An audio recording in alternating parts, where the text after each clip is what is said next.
Hey, you. Come here. Now sit down because we need to talk about the Rust modded scene. It's humongous, with sometimes twice as many players as vanilla and around double the servers. Shut up! That's well over 3,000 running Oxide. Crazy. And did you know many of what we've now called vanilla features started out as mods? CCTV, boats, trains, oil rigs and rideable horses to name a few. Modded servers range from mildly tweaked to full-blown something, but there are some seriously good plugins out there that on their own, can change Rust into a very different game, and that's what this vid's about. So sit back, be quiet, and let me show you a selection. And of course you'll find all the links in the description. Rust, am I right? All these monuments, all this infrastructure, but most of it's busted, and that's understandable. But what if it wasn't busted? The first mod I want to show you is quite a new one called Grid Power by Nicodemus, and it can totally change the balance of power on a server. Sure, you could use the renewables, solar, wind, low grade, but with this plugin you can literally plug in wherever you find one of these. With Grid Power, some of the island's power poles can now be scaled with ladders and have a button at the top. Interacting with it allows you to insert up to 4 root combiners if any are missing, with each providing a connection. You can insert tech trash to increase the output, and a fuse is needed to make the pole live. After this, you can hook up your base to take advantage of all that saucy free electricity. Well, semi-free I guess, and by default it only comes on between 8 AM and 8 PM, although as with so many other things, this can all be adjusted in the config. It's perfectly possible to have 24/7 power on your server if you want. Determined players could eventually shoot at your root combiners, of course, but access to the fuse box is blocked if there's a nearby cupboard. And one other thing, just like a cat, electricity is all fun and games until you try to take a bath with it. So if you want to get connected, make sure that you're protected and definitely take the fuse out before you fiddle with it, as electrocution is a very real risk. The plugin doesn't stop there though. As well as a number of poles having connections, they also have working street lamps attached to them that come on every night with the odd flicker. But I think my favourite feature's this. When making a connection, it's possible to adjust the amount of slack on wires to make them hang realistically between points. Plus, this crosses over to affect not just wires, but Christmas lights and hoses too. Glorious. Before I go on, you love the internet, don't you? But guess what? Yeah. I know exactly what you've been looking up. How dare you? Just kidding. But you wouldn't like it if I did, would you? So you should get a VPN.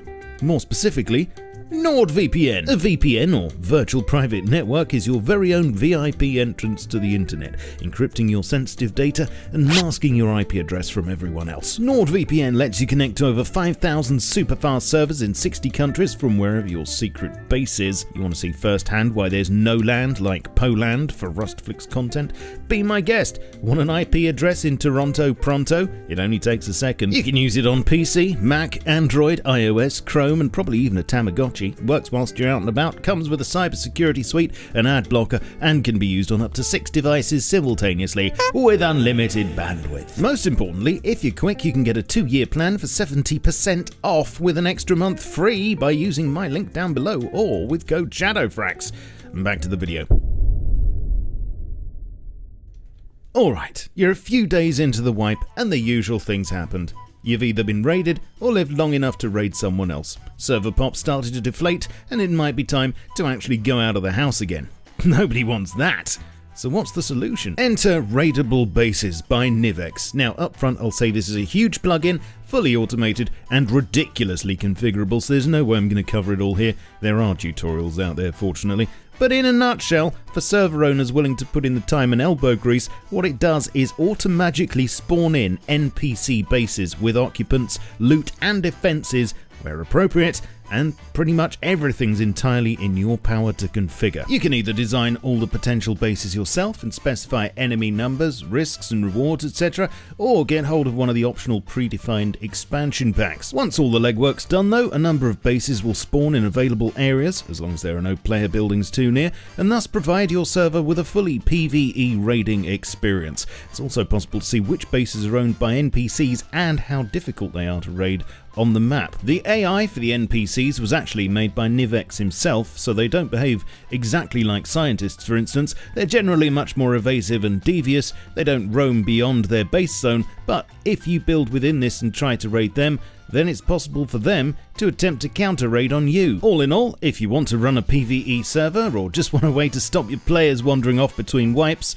then this plugin might be for you. It's available in both free and premium versions and can be tied in with a number of other plugins. Just be prepared that it's a lot of work to set up, but from the feedback from users and it being the most popular event plugin on UMod, it seems to be very much worth it.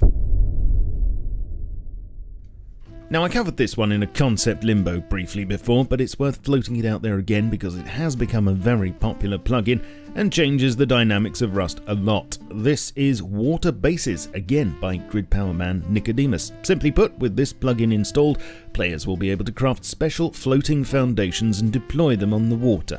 By default, they'll need a tier 2 workbench, but this can be changed in the config, and they will get a warning if they try to place a floater in the path of the cargo ship, but they can be deployed anywhere on the water without having to build down to the ocean bed.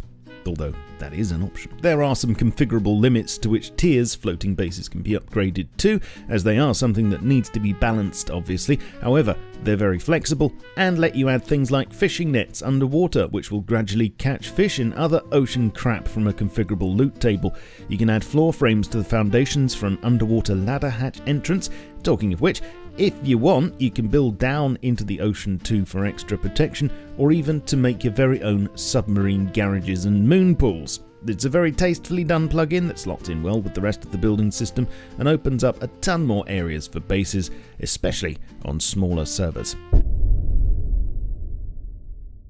Now, you'll have to forgive me for constantly invoking Concept Limbo, but so many of these ideas were covered there first. What can I say? And this next one's no exception. This is Convoy by Adem, and it does exactly what it says on the crate. It spawns a convoy event for your server that will travel a certain distance around the roads for players to take part in if they want. I think it was in episode 25 that I covered something similar. It was a very well-drawn concept, I remember that much. In Convoy, for some reason, locked crates being transported by scientists in sedans with a Bradley and helicopter escort. If players attack it, the convoy will stop and the scientists will engage, but be careful not to destroy the truck carrying the crate or the event will be lost.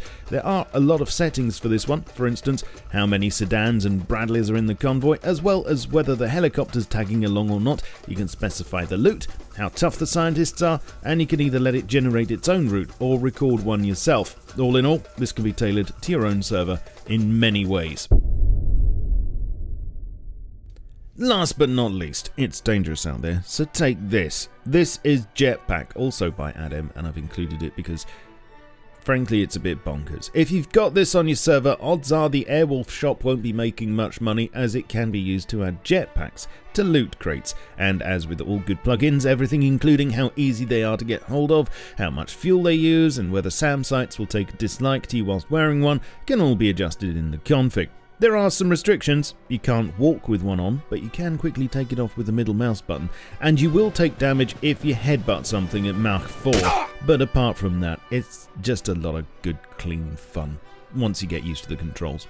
If you're interested in any of these plugins, you'll find links to them all in the description, but let me ask you, if you could add just one of them to Rust as a vanilla feature, which would you choose? And why? Leave me a comment down below. Also, if you're running any of these on your server, please feel free to tell me what you think of them and whether you'd like to see another selection showcased in the future. Because at the end of the day, that's what this is. Just a selection of great plugins from many I could have shown you and hope to do so in the future, if you like this one enough. So hit the algorithm where it hurts, please. Leave me a comment, like if you liked.